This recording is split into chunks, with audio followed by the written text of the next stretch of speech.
வெண்பருத்தி நூலெடுத்து வாய் வெடிச்ச பூவெடுத்து நான் அணிஞ்சிட தொடுத்து வச்ச நடினமான மாலை இது.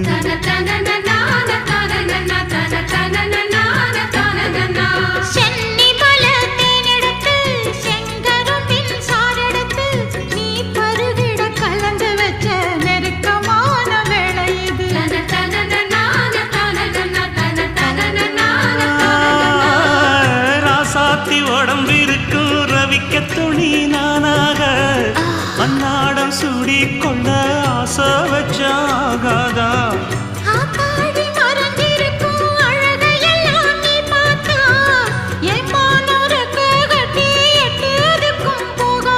அடிச்சீனி சக்கரையே எட்டி நீயும் நிக்கிறியே நான் ஏங்கி ஏங்கி பாக்குற போறாங்க பண்ணுறியே.